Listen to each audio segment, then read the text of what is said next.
Gálatas 5, de 1 a 6. Eu convido os irmãos a prestarem atenção na leitura da palavra de Deus.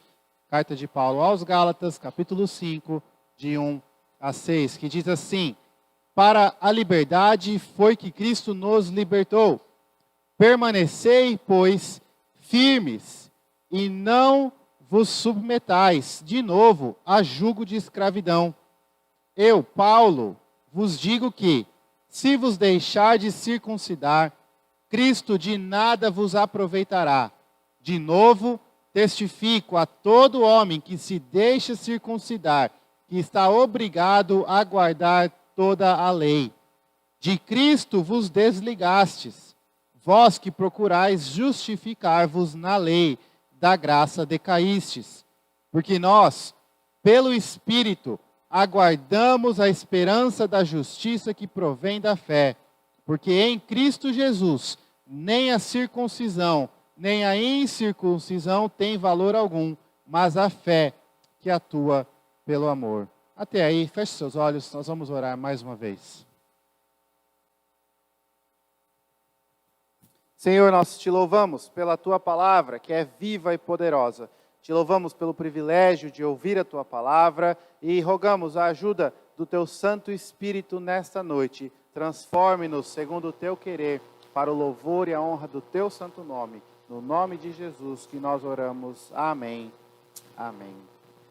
Irmãos, nós temos no nosso país um estado, o estado de Minas Gerais. A sua bandeira tem uma frase muito famosa no latim que se traduz liberdade ainda que tardia.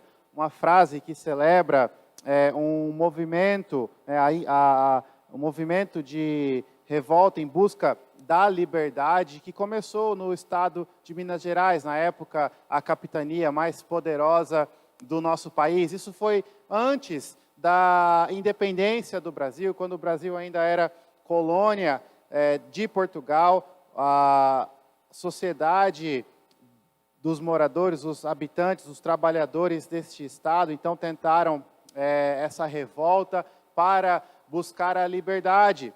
Nós temos algo que aconteceu anos depois, nas margens do Ipiranga, que Dom Pedro I, na época príncipe regente do Brasil, disse as famosas palavras: independência ou morte. É chegada a hora, independência ou morte. Tudo isso são marcos históricos que nos mostram o valor da liberdade. A liberdade é algo que historicamente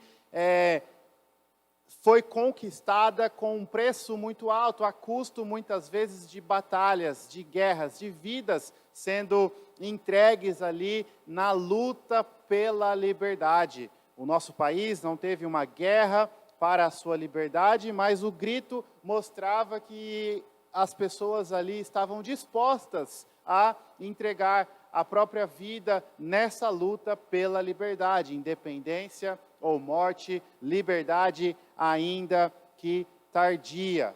A liberdade é algo que vale a pena se lutar, mas muitas vezes é conquistada com um preço muito alto.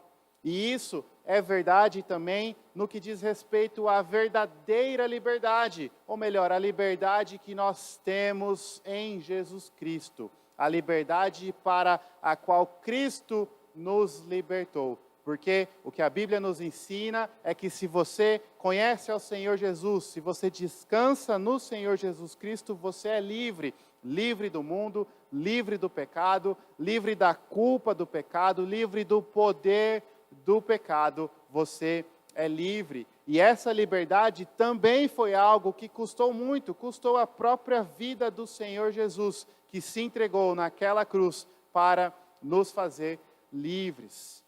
Paulo, nesta carta, na carta aos Gálatas, fala bastante a respeito dessa liberdade. Paulo sempre está contrastando a escravidão versus a liberdade, colocando um contra o outro, mostrando que aquele ensinamento dos judaizantes de que as obras da lei são necessárias para a salvação, contraria a liberdade que nós temos em Jesus Cristo. E no texto que nós lemos, Paulo fala de maneira clara, Paulo vai direto ao ponto, de uma maneira muito prática, mostrando que nós somos livres em Jesus Cristo. Paulo fala sobre a liberdade que nos pertence em Cristo Jesus. A carta de Paulo aos Gálatas, ela começa no capítulo 1 e 2 com uma sessão em que Paulo descreve a sua vida, o seu chamado para ser um apóstolo, defendendo assim a sua função, o seu ofício como apóstolo e também o evangelho, a mensagem que ele pregava.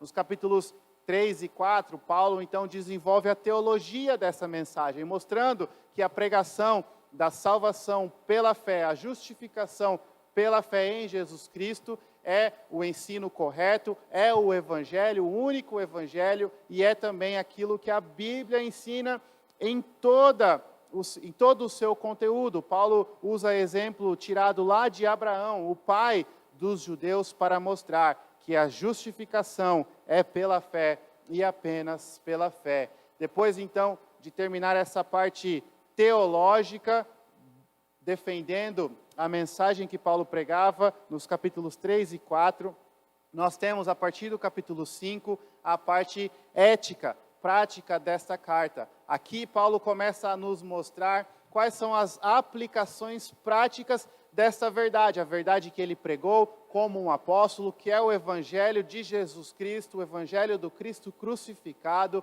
que é a mensagem que a Bíblia ensina desde Abraão até Jesus Cristo, e sempre foi a mesma mensagem. Paulo então nos mostra quais são as aplicações dessa verdade. E no texto que nós lemos, a aplicação principal é que Cristo nos libertou para sermos livres.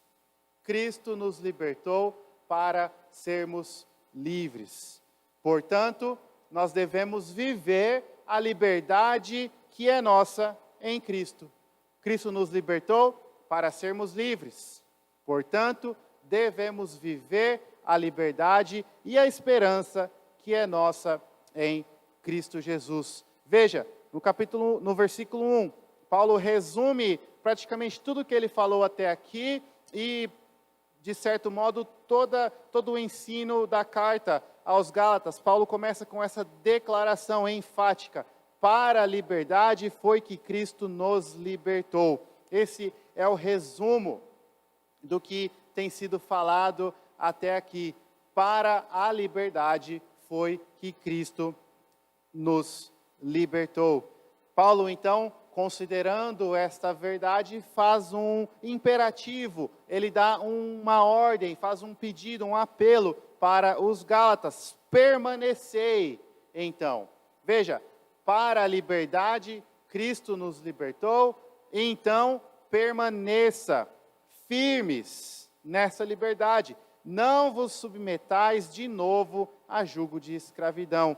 Mais uma vez, isso resume o que Paulo tem falado até aqui. Se você ler o capítulo 4, por exemplo, você vai ver que Paulo fala várias e várias vezes que aqueles que aceitam o ensino dos judaizantes estavam se colocando de novo sobre uma escravidão, estavam de novo se submetendo ao mestre que é a lei, que apenas escraviza aqueles que estão debaixo dela. Paulo estava contrastando a liberdade que nós temos versus a escravidão que é daqueles que se submetem ao ensino de que as obras da lei são necessárias para a salvação. Paulo então resume tudo isso dizendo: para a liberdade foi que Cristo nos libertou, e ele faz um pedido, um mandamento: permanecei, pois, firmes, e não vos submeteis de novo a jugo de escravidão.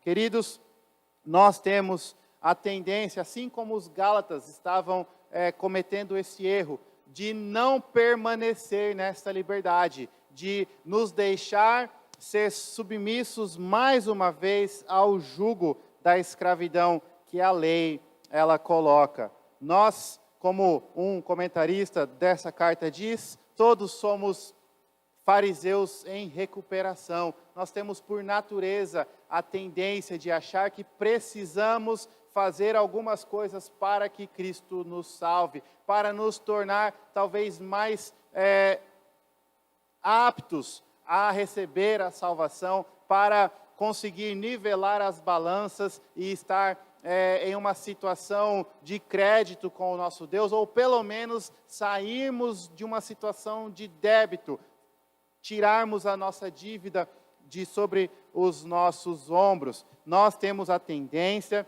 de nos escravizar, e este lembrete, este apelo que Paulo faz, serve para mim e para você nos dias de hoje. Nós fomos livres para a liberdade, devemos viver essa liberdade, devemos permanecer firmes na liberdade que é nossa em Cristo.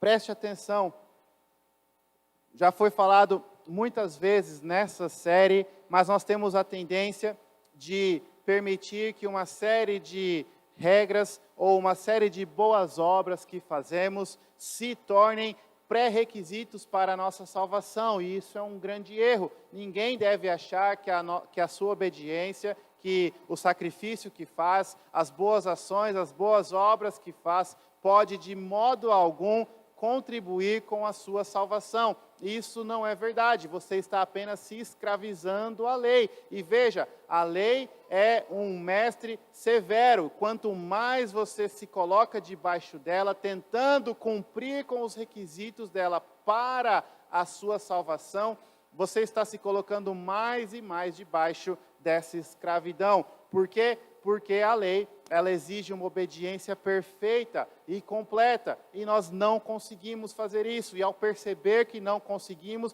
nos esforçamos ainda mais para satisfazer as demandas da lei, e vemos as nossas falhas, e então nos esforçamos mais e mais, e o ciclo que se repete é que nós nos submetemos a essa autoridade ditatorial que a lei tem, nos colocando debaixo dessa escravidão de uma maneira mais e mais profunda. Eu e você precisamos ser lembrados vezes e mais vezes de que nós somos livres em Jesus Cristo.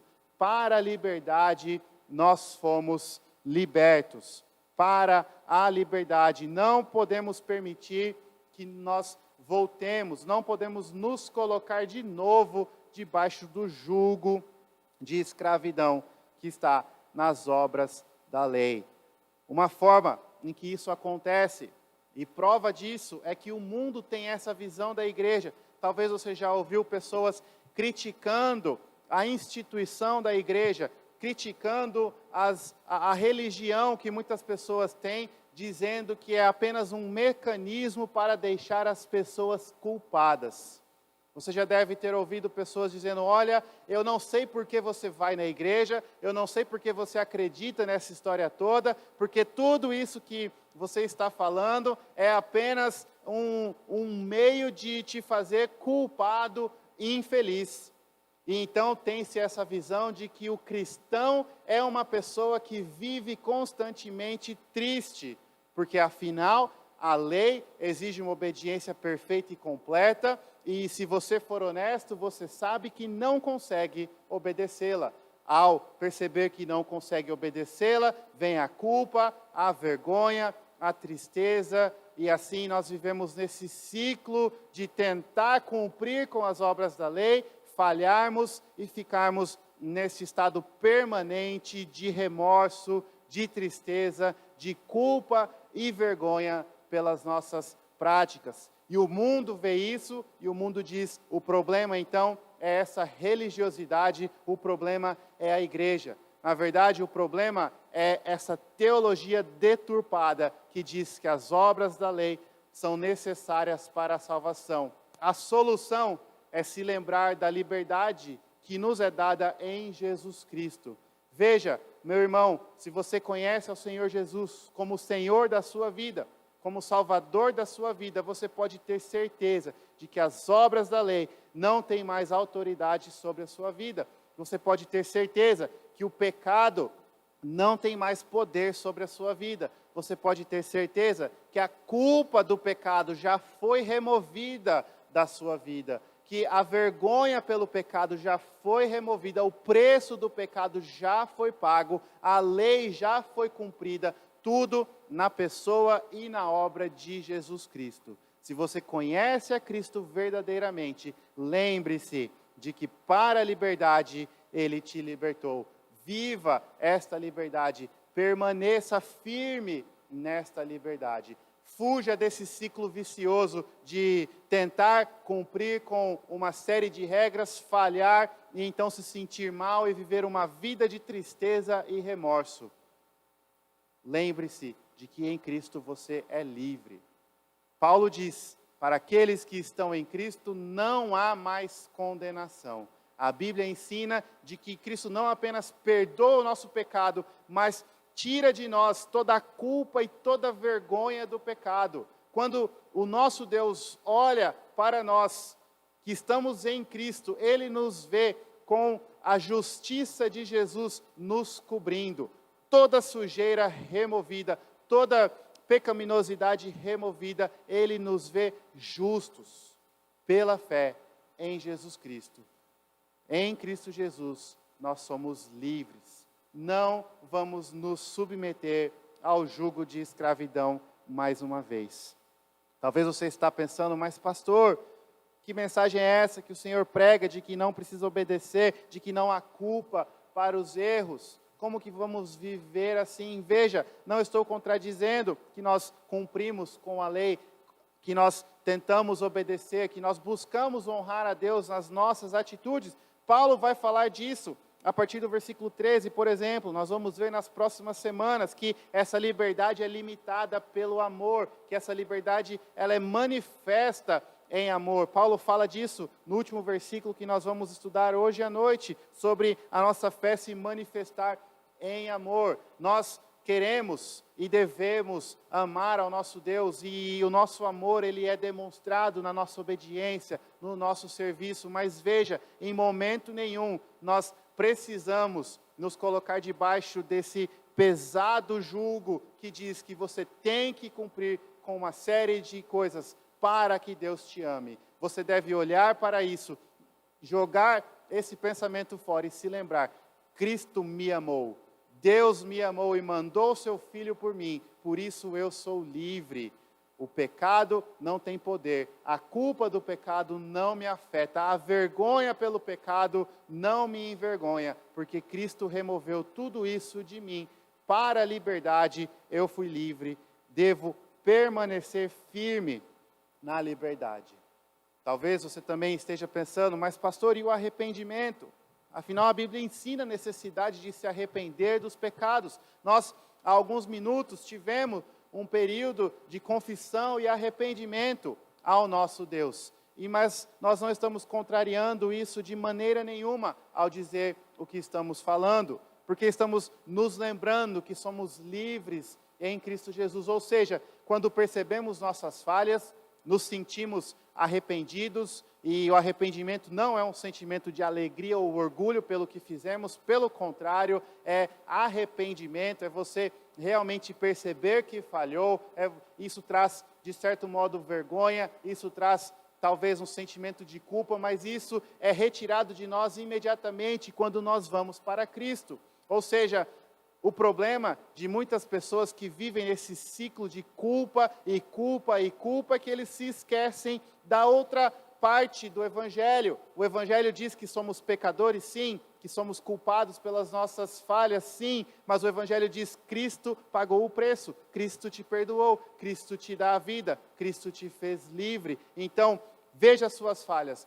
confesse a Deus, se arrependa dos seus pecados e vá para Cristo. E em Cristo, usufrua da liberdade que Ele te dá. Você pode viver uma vida feliz. Você, pecador, você que falha com as leis de Deus várias e várias vezes, que reconhece isso e que descansa em Jesus Cristo, você pode usufruir da alegria do Senhor todos os dias da sua vida. Quando o inimigo te acusar, você deve falar: tudo bem, eu falhei, mas Cristo não.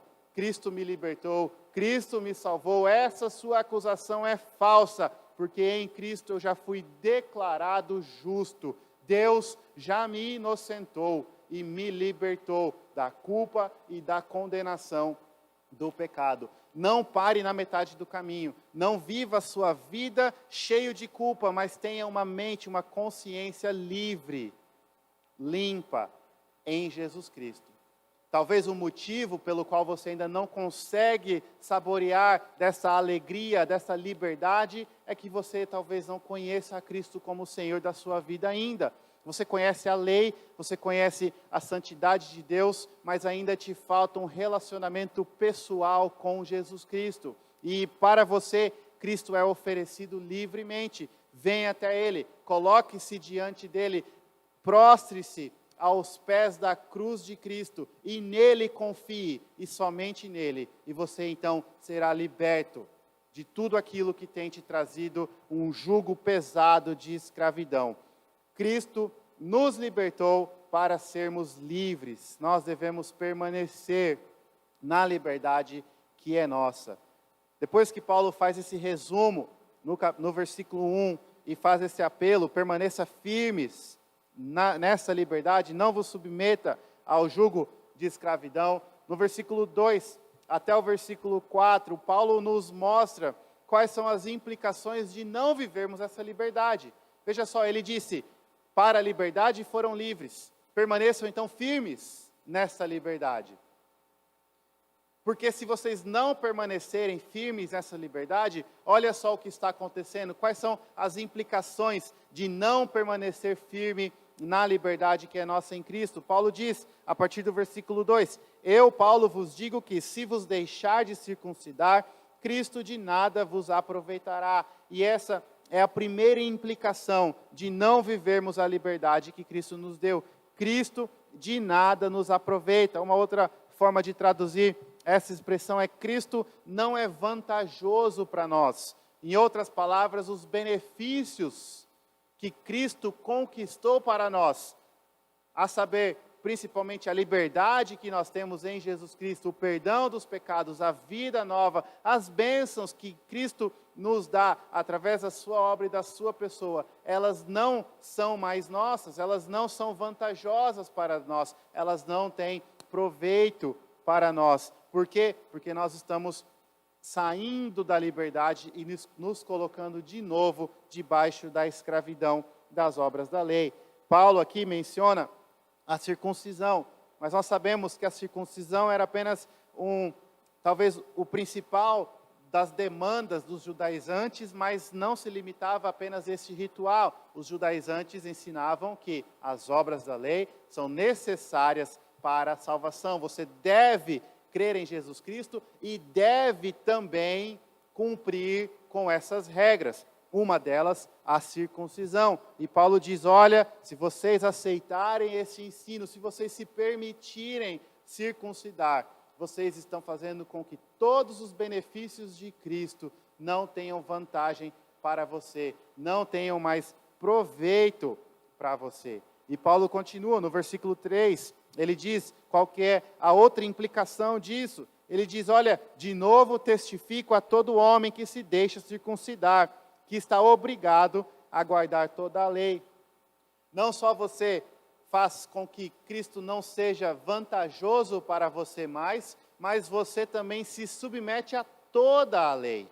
Veja só, os judaizantes diziam, faça a circuncisão, adote a dieta judaica, cumpra com os feriados e as festas do calendário judaico, e assim você se tornará um israelita, e assim, confiando em Cristo e fazendo essas coisas, você será um cristão.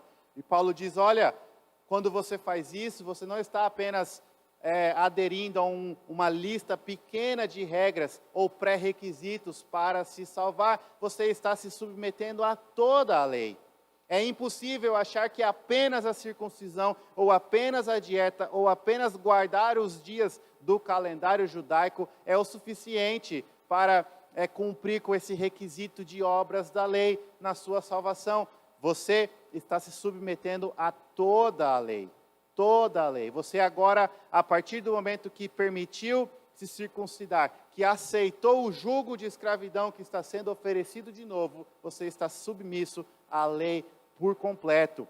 todo o mandamento de Deus agora tem um peso sobre a sua vida e um peso que te condena à morte quando você não obedece com essa lista de mandamentos. Você se sujeita a toda a lei.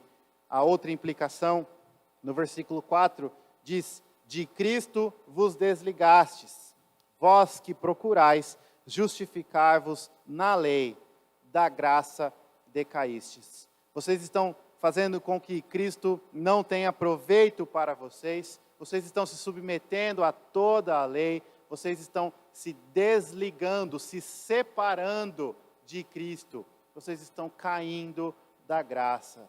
Essa é uma expressão forte e talvez difícil de nós compreendermos, mas o que Paulo está ensinando é que nós estamos deixando de confiar em Cristo e estamos confiando nas nossas próprias obras. Por isso, estamos sendo desligados do Senhor Jesus. Afinal de contas, a salvação é pela fé no que Cristo fez, não no que nós fazemos, não no que nós vamos fazer ou tentamos fazer, mas única e exclusivamente em Jesus Cristo, sua pessoa e suas obras. Quando nós tentamos complementar isso com as nossas obras, nós estamos nos separando de Cristo. Estamos dizendo, olha, Cristo, o Senhor não é o suficiente, eu preciso fazer isso e aquilo para também me salvar. Estamos nos desligando de Cristo. Estamos buscando a nossa salvação pelo mérito. E se é pelo mérito, não é pela graça. Da graça caímos. Afinal de contas, o mérito e graça são contraditórios. A própria definição de graça diz favor não merecido. Se é merecido, se tem mérito, não é graça, é pagamento, é recompensa. E a visão judaizante de salvação é que a salvação é, talvez até certo ponto, ou por completo, pagamento, mérito. Ela é conquistada através de algumas obras. Da graça, nós caímos. Essas são as implicações de não vivermos a liberdade que Cristo nos deu. Trazendo para o nosso contexto, talvez não existam grupos que ensinam na igreja a necessidade de se circuncidar, mas existem muitas e muitas pessoas que limitam a liberdade cristã, que impõem regras e mais regras para a salvação, que estão fazendo a mesma coisa que os judaizantes faziam, e muitos cristãos estão se submetendo a isso, dessa forma, correndo o risco de não ter mais vantagem em Jesus Cristo, se sujeitando a toda a lei, se desligando de Cristo e decaindo da graça. Pastor, como que isso acontece? Nós não vamos citar nomes de igrejas nenhuma, mas existem muitos ensinos que se assemelham a isso.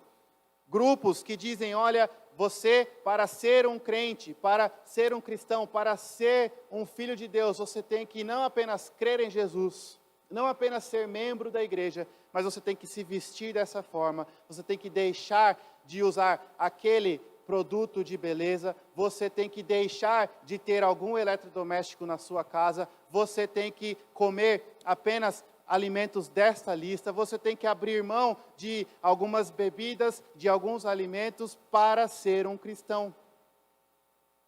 Isso é se submeter ao jugo de escravidão da lei. Nós devemos tomar cuidado com isso, porque isso não é um perigo apenas lá fora. No meio reformado isso pode acontecer. O que acontece é que as demandas são diferentes. E nós achamos, para ser um cristão verdadeiro, você tem que ler tantos livros por ano, você tem que saber citar as perguntas do breve catecismo, dos documentos de fé, dos símbolos de fé da igreja presbiteriana, você tem que ser eleito oficial, você tem que participar das reuniões, você tem que fazer isso ou aquilo, e assim você se torna então um cristão verdadeiro. Mensagens que contrariam o Evangelho, que negam a liberdade. E quando nós aceitamos este ensino, nós estamos deixando de viver a liberdade que nos é dada em Jesus Cristo. Qual que é o outro lado da moeda, então? E que nós devemos tirar esse preconceito da nossa mente, esse pensamento que muitas vezes diz que o cristão não pode se divertir, que ser cristão é ser chato e ter uma vida chata, e isso é ser um cristão. Eu me lembro quando fiz a minha primeira viagem para o exterior, e uma frase que era repetida várias vezes, e sabendo que eu era um cristão, falavam para mim, tirando sarro de mim mesmo, falando assim: olha, quem converte não diverte. Quem converte não se diverte, não tem diversão. É claro que eles falavam essa frase para tentar explicar que se você pensasse muito na conversão real e dólar, você não ia gastar dinheiro nenhum e não ia se divertir. Mas essa frase vem com a implicação, o desejo de zombar também da igreja, do cristão, que diz que o cristão não tem diversão, que o cristão não é alegre. O cristão é uma pessoa chata e triste, que vive num ciclo de culpa o tempo todo. Meus irmãos, para a liberdade nós fomos libertos, nós somos livres para a liberdade. Ou seja, nós podemos sim usar e fazer uso das boas coisas que Deus nos dá.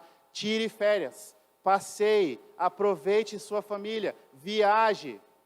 Tenha um jantar romântico com seu marido, com sua esposa. Busque bons alimentos, boas receitas, leia bons livros, usufrua da boa arte, da boa música, da boa comida. Deus nos deu boas dádivas para nós usarmos. Se alegre nas bênçãos que Deus tem te dado. Deus tem te abençoado com prosperidade financeira, se alegre nisso. Usufrua das bênçãos que Deus te deu. Deus tem te dado bênçãos de paz e sossego, se alegre nisso. Você não precisa se sentir culpado porque Deus tem te abençoado. Para a liberdade, Cristo te libertou. Não permita que pessoas legalistas ou uma visão de mundo legalista tire a sua liberdade. Alegre-se em Jesus Cristo. Viva a sua vida de liberdade em Jesus Cristo.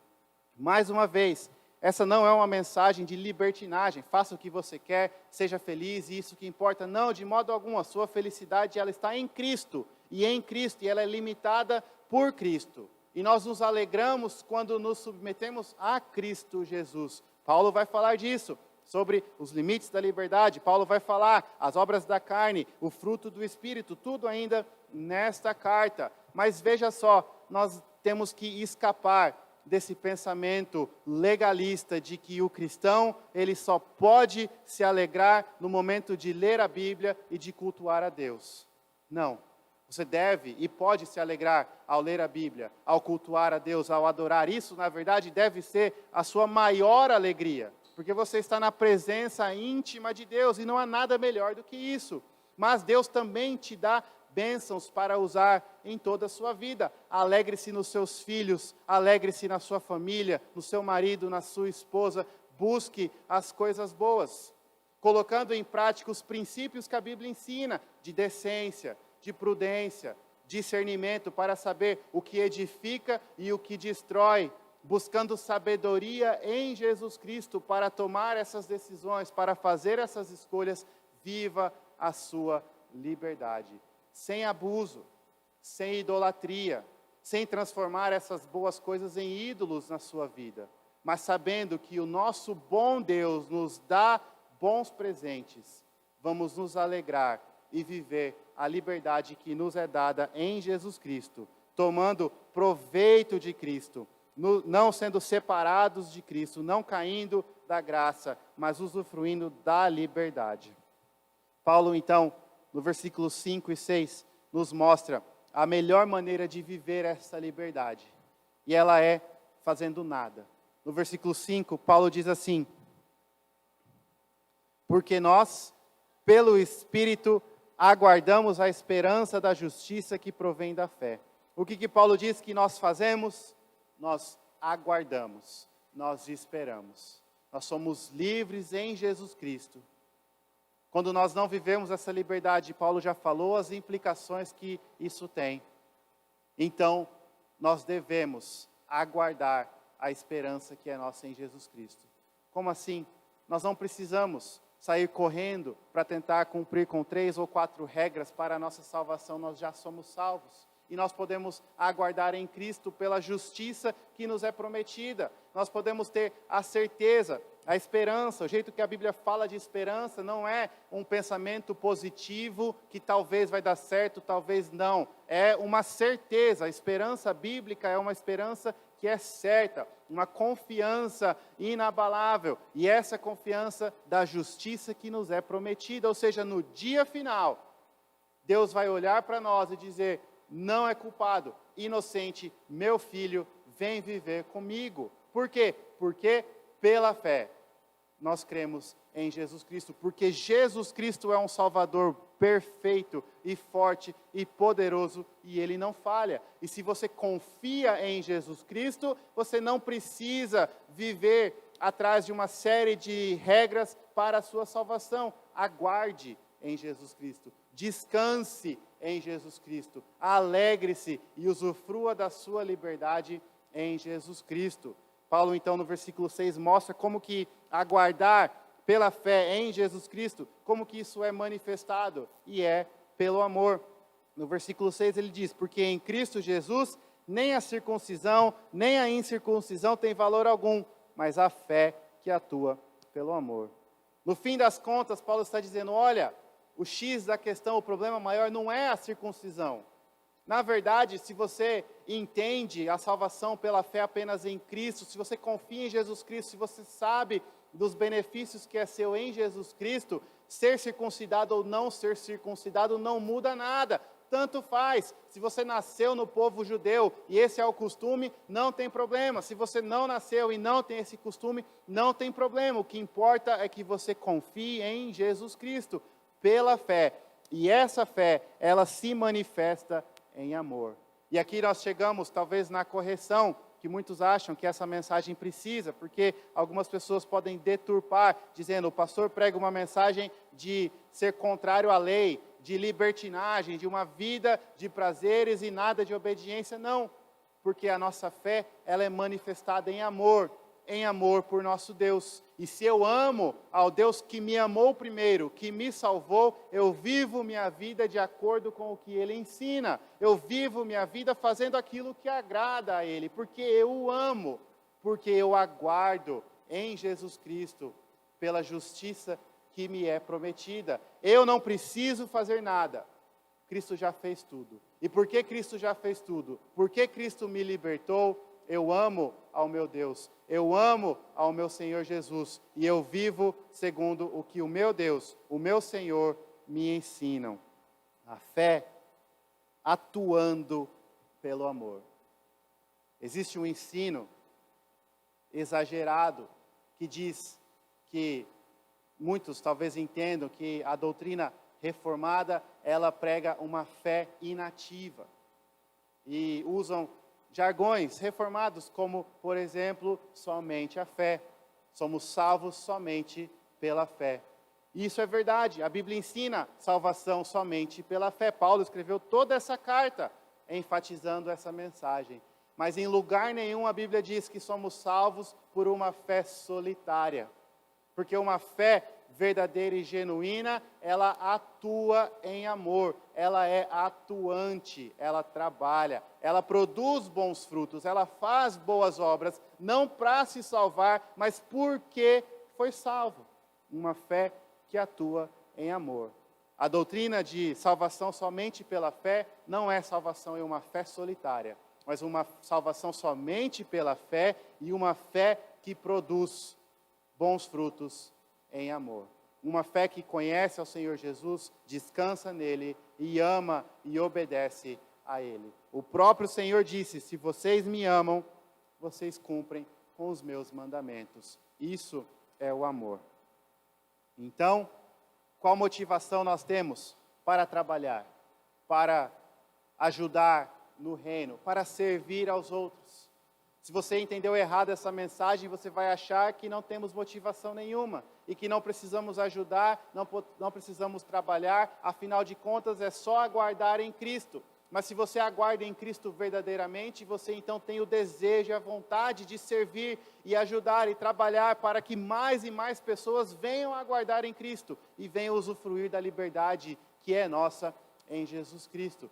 Por isso, irmãos, se nós entendêssemos essa mensagem verdadeiramente, nós deveríamos ser aquela igreja que mais trabalha, que mais faz as boas obras, que mais ajuda, que mais evangeliza. O cristão reformado, que entende as doutrinas da graça, deveria ser aquele que colocava outros vertentes da Igreja de Cristo, que ensinam uma teologia de boas obras, que ensinam talvez um ensino de que você deve fazer isso ou aquilo. Todos esses outros ensinamentos deveriam ficar para trás, quando se comparado à nossa ação, à nossa atividade. A igreja presbiteriana não deveria ser conhecida por ser fria e parada, pelo contrário, deveria ser a mais avivada, a mais ativa, a que mais trabalha, porque nós fomos livres de todas essas demandas e essa série de requisitos que limitam a nossa obediência,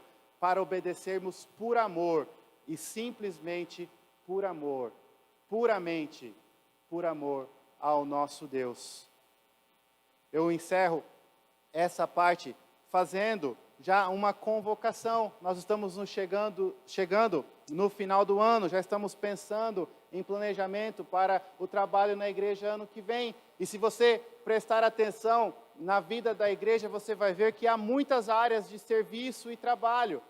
E eu oro que Deus possa te mostrar que você pode sim e deve ajudar e servir e trabalhar na igreja, não para nivelar balanças, não para tirar débito, não para conquistar mérito nenhum, mas porque o seu Senhor Jesus Cristo conquistou a sua liberdade com um preço tão alto, demonstrando o seu amor de maneira incomparável. E porque você experimenta esse amor, porque você é livre de toda demanda de obras da lei, de tudo aquilo que escraviza as pessoas, você quer e você busca servir a Deus, servir ao reino de Cristo. E você se dispõe, você sacrifica muitas coisas por amor ao Senhor Jesus, pelo bem da igreja dele. Precisamos de pessoas que por amor se dediquem ao reino.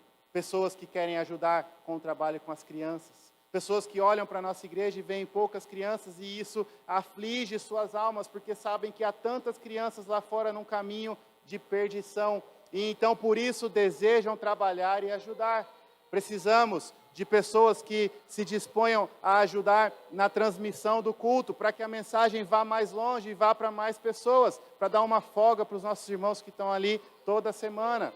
Precisamos de pessoas dispostas a ajudar em várias e várias áreas. Fale com algum presbítero, fale comigo e você vai encontrar inúmeras opções. Mas não faça isso para tentar ganhar alguma coisa com respeito à sua salvação. Faça isso porque você foi salvo, porque você é livre, porque você ama ao Senhor Jesus. E demonstre o seu amor com a sua fé que atua, que trabalha. Paulo nos fala sobre liberdade, ele nos ensina que Cristo nos libertou para sermos livres. Por isso, nós devemos viver a liberdade que é nossa em Jesus Cristo. Feche seus olhos, nós vamos orar.